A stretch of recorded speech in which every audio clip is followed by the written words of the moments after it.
अस्सलामुअलैकुम, कैसे हैं आप सब लोग। उम्मीद है कि खैरियत से होंगे और अल्हम्दुलिल्लाह मैं भी बिल्कुल ठीक हूँ। तो मैं आप लोगों से लास्ट टाइम शेयर करी थी अपना दावत व्लॉग और उसको मैं आधा ही छोड़कर गायब हो गई थी। गायब कहाँ हुई थी वो मैं आपको बताऊँगी नेक्स्ट व्लॉग में। फ़िलहाल जो मैंने दावत व्लॉग को अपना आधा छोड़ दिया था उसको कंटिन्यू करते हैं। यहाँ पर मैं प्रिपरेशन करने लगी हूँ हलीम बनाने की और मैं बना रही हूँ बीफ हलीम। उसके लिए मैंने क्या किया है, 1 कप मैंने ले लिया है गंदम, जो धुला हुआ गंदम मिलता है। ओमान में ये हरीस के नेम से मिलता है और पाकिस्तान में जैसे भी मिल जाए। उसके बाद मैंने यहाँ पर ली है माश की दाल। माश की दाल मैंने ली है तकरीबन 4 टेबलस्पून।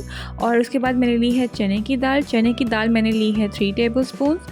और उसके अलावा जो मेरे पास थी मूंग की और मसूर की दाल, तमाम धुली हुई दालें हैं और ये भी मैंने ली है 2 टेबलस्पून। ठीक है, ये सब मैंने लेके इनको मैंने भिगोकर धोकर अच्छी तरह से बहुत सारा पानी डालकर इनको मैंने चूल्हे पे चढ़ा दिया है।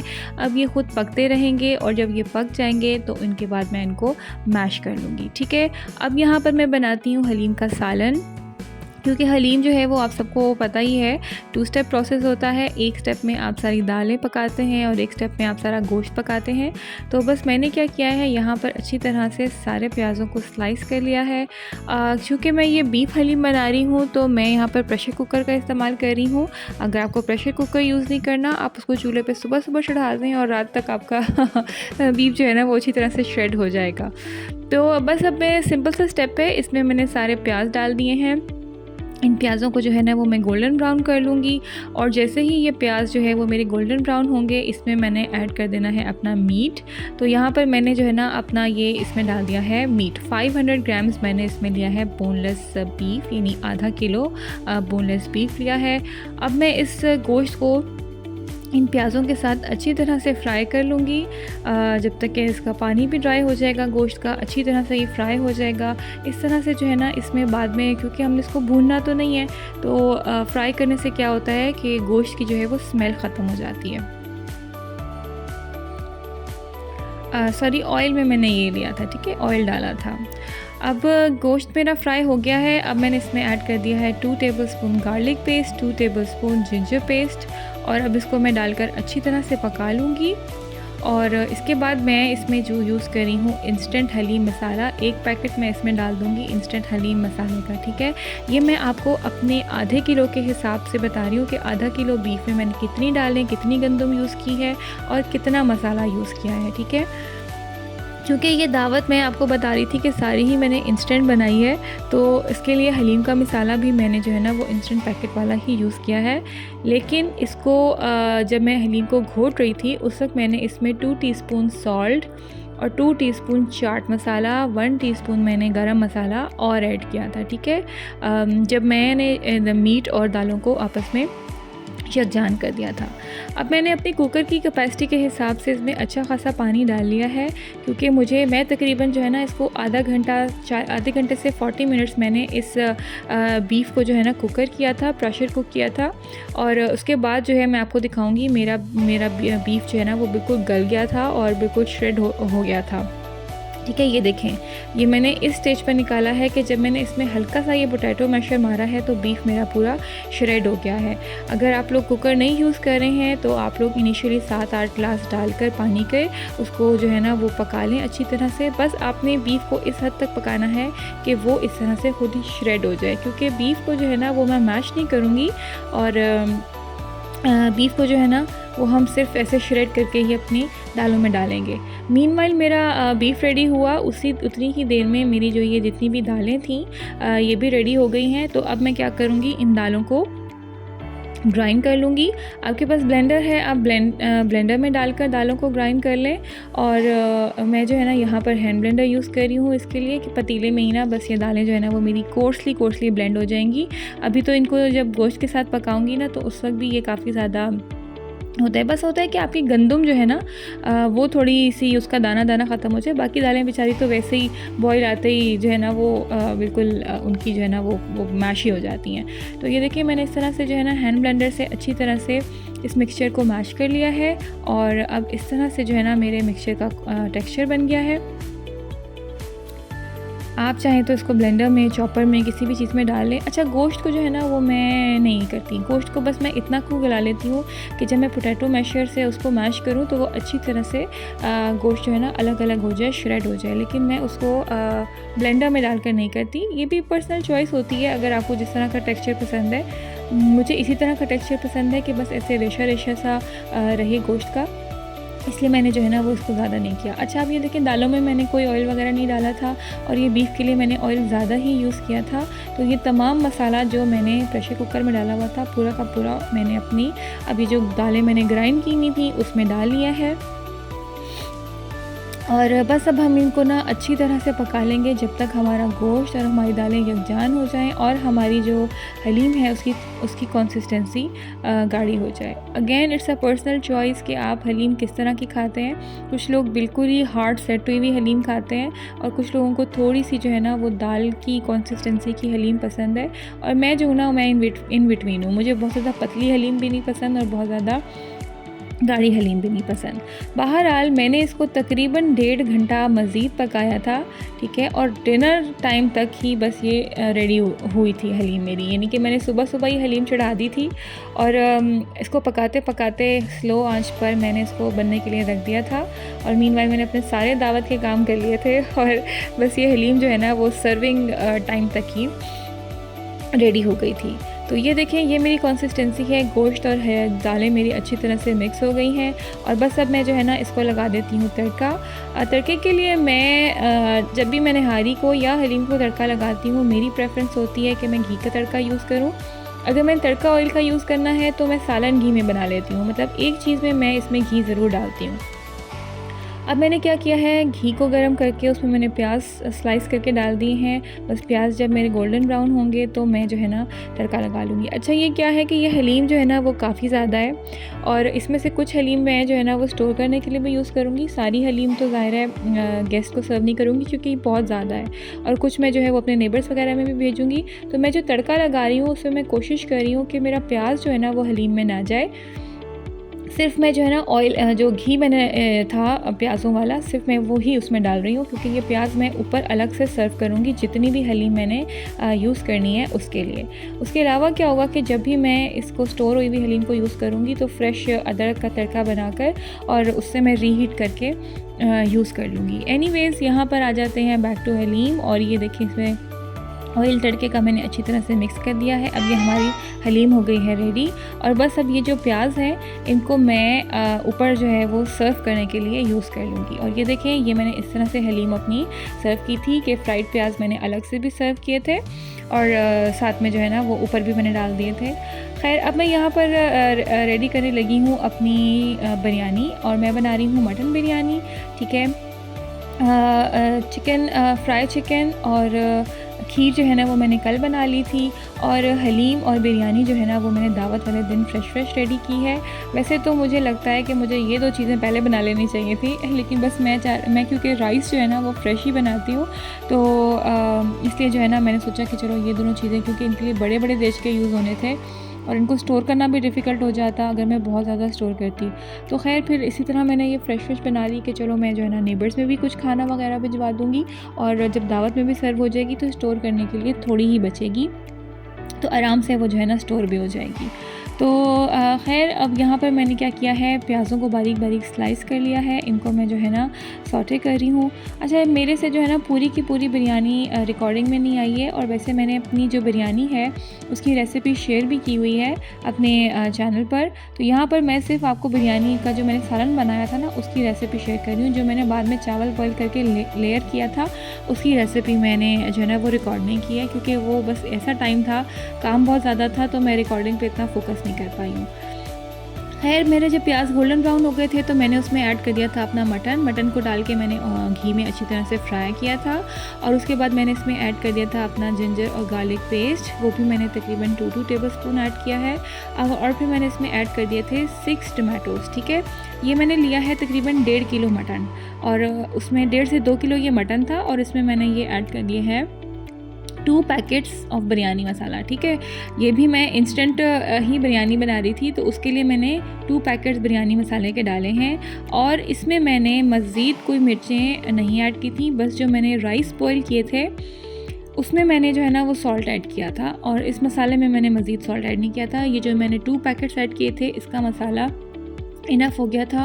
और राइस मैंने कितने यूज़ किए थे, इसमें मैंने तकरीबन 1.25 किलो यानी कि 1 किलो राइस से थोड़ा सा ऊपर मैंने इसमें इस्तेमाल किया था, ठीक है।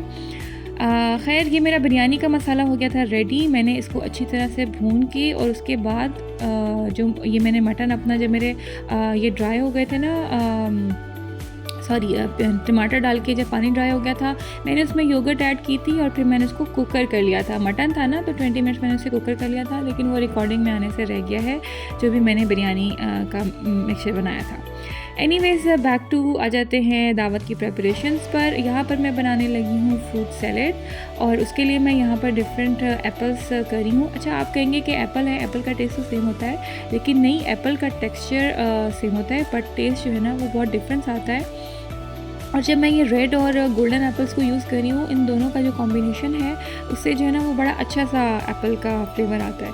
पाकिस्तान में तो खैर बहुत ही अच्छे एप्पल होते हैं, लेकिन यहाँ पर क्योंकि डिफरेंट कंट्रीज से आए हुए होते हैं, कुछ थोड़े फीके होते हैं और कुछ टेस्टी होते हैं, तो ऐसा मिक्सचर ही जो है ना वो मैंने इनमें यूज़ कर लिया है।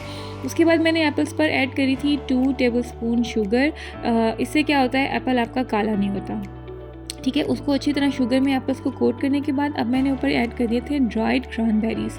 मेरे पास यहाँ पर ड्राइड क्रैनबेरीज़ पड़े हुए थे तो मैंने वो ऐड कर दिए थे। आजकल स्ट्रॉबेरी का सीज़न है, फ्रेश है, आप कोई भी इसमें फ्रूट्स यूज़ कर सकते हैं, इससे कोई हार्ड एंड फास्ट रेसिपी नहीं है। तो खैर बस क्रैनबेरीज़ यूज़ करने के बाद मैंने यहाँ पर यूज़ किए हैं वॉलनट्स और आलमंड्स, ठीक है। इन दोनों को मैंने स्लाइस करके अखरोट और बादाम को ऐड कर दिया है। इसके बाद मैंने इसमें जो कैंड पाइनएप्पल्स होते हैं ना वो ऐड किए हैं। क्योंकि मैं इसमें बाद में क्रीम और मायोनीज़ का भी इस्तेमाल करूँगी, इसलिए मैं कैंड पाइनएप्पल्स यूज़ कर रही हूँ। एक टिप मैं आपको दूँ कि अगर आपने क्रीम या दूध या मायोनीज़ के साथ पाइनएप्पल्स को यूज़ करना है तो आप फ्रेश पाइनएप्पल यूज़ ना करें, आप सिर्फ कैन वाले पाइनएप्पल यूज़ करें। फ्रेश आप पाइनएप्पल में पता नहीं कोई ऐसा एसिड होता है जो कि ना सिर्फ क्रीम या दूध को कड़वा कर देता है बल्कि फाड़ भी देता है, ठीक है। तो अगर कैसे आप कोई ड्रिंक बना रहे हैं, कोई शेक वगैरह बना रहे हैं, तो आप कैन पाइनएप्पल्स यूज़ करें। खैर अब मैंने इसमें ऐड कर दी थी 200 ml क्रीम, ठीक है। थिक क्रीम मैंने ऐड कर दी थी, और मैंने इसमें तकरीबन हाफ़ कप जो है ना वो मायोनीज़ का ऐड किया है। और इसके अलावा मैंने इसमें थोड़ा सा जो ये कैंड पाइनएप्पल का जूस होता है ना वो भी ऐड कर दिया था, सिरप, लेकिन वो मैंने शायद रिकॉर्डिंग में नहीं रखा। तो बस ये जो है ना इस तरह से मेरा फ्रूट सैलेड हो गया था रेडी। इसकी सर्विंग मैं अभी आपको एंड में दिखाती हूँ कि मैंने कैसे सर्व की थी। अच्छा, अब मैं यहाँ पर बनाने लगी हूँ दही फुल्की। मैंने जो है ना वो काफ़ी सारी फुल्कियाँ मेरे पास पड़ी हुई थी, तो मैं जो है एज जो है वो साइड डिश के तौर पर दही फुल्की बना रही हूँ। मैं जब दावत वगैरह करती हूँ, जब भी बहुत ज़्यादा फैमिलीज़ को बुलाती हूँ, तो मेरी कोशिश होती है कि मैं एपेटाइज़र्स वगैरह और सैलड्स की काफ़ी वैरायटी रखूँ, क्योंकि खाना ऑलमोस्ट एक ही टेस्ट का लग रहा होता है, और उनके साथ डिफरेंट इस तरह के एपेटाइज़र्स वगैरह टेस्ट करना मुझे पर्सनली बहुत पसंद है। तो मुझे लगता है शायद लोगों को भी पसंद होता होगा, इसलिए मैं ये चीज़ें ऐड करती हूँ काफ़ी खाने के टाइम पर। तो अब मैंने बनाया है यहाँ पर दही को मैंने विस्क कर लिया है। तकरीबन मैंने 2 कप्स इसमें दही ली है, आधा किलो दही ली है, ठीक है। उसमें मैंने ऐड किया है सॉल्ट, रेड चिली पाउडर, ज़ीरा पाउडर और चाट मसाला पाउडर, ठीक है। ये सब आप हस्बे ज़ायका ऐड कर लें। मैंने तकरीबन 1 टीस्पून ऐड किया है। अच्छा, अब मैं इसमें ऐड कर रही हूँ लबन। यहाँ पर जो मिलती है लबन, इसको थोड़ा सा पतला करने के लिए आप लोग चाहें तो पानी का इस्तेमाल कर लें, दूध का इस्तेमाल कर लें। और ये मैंने जो है ना दही की फुल्कियाँ भिगो के रखी हुई थी पानी में, इनको मैंने अच्छी तरह से स्ट्रेन कर लिया है। साथ में मैंने आलू बॉईल करके रखे हुए थे, 2 आलू मैंने बॉईल किए थे, वो भी मैंने इसमें डाल दिए हैं। और अब मैं इसको बस अच्छी तरह से मिक्स कर लूँगी।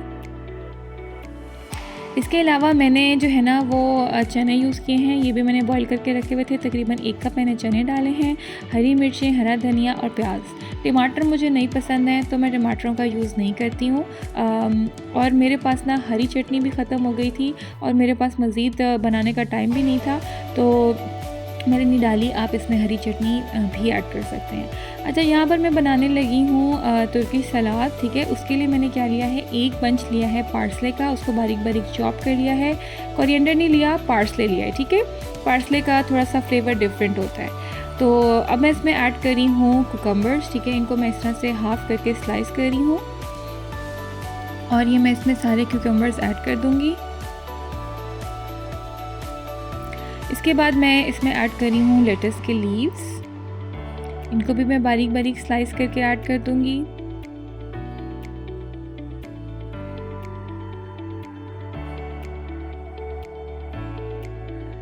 बस ये बिल्कुल ही जो है ना वो वाला टाइम था कि बस अब गेस्ट किसी भी टाइम आ सकते थे। तो ये वाला जो सैलड है ना, ये मैं फ्रेश बना रही थी, क्योंकि ये मुझे लगता है कि बाद में ये पानी छोड़ देता है। अच्छा, ये है सुमक पाउडर।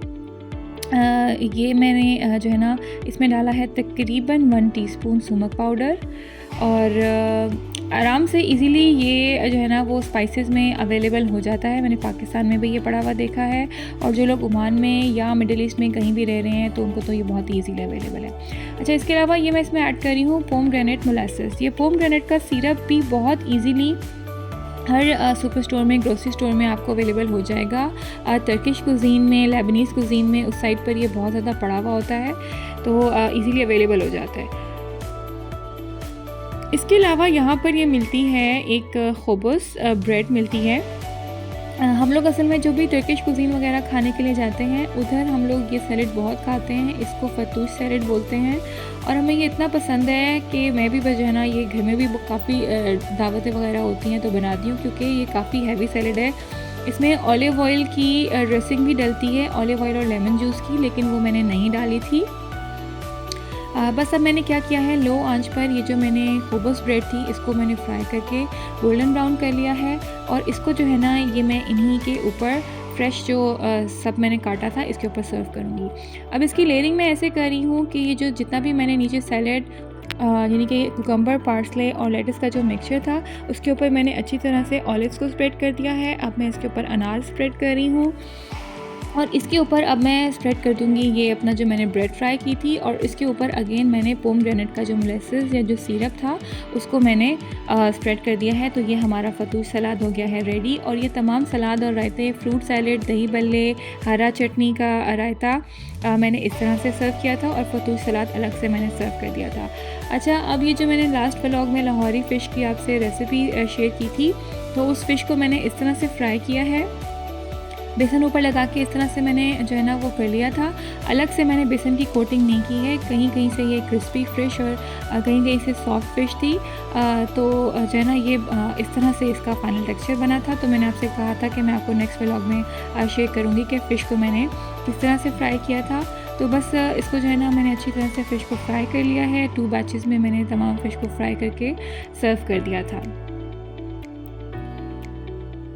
तो ये है जी तमाम रेसिपीज़। ये था हमारा फ्राई गोश्त। इसको भी जो है ना मैंने एंड में स्मोक लगाया था, वो भी मैंने रिकॉर्डिंग में नहीं लेकर आ सकी हूँ, क्योंकि बस बहुत ज़्यादा जो है ना वो काम बढ़ गया था।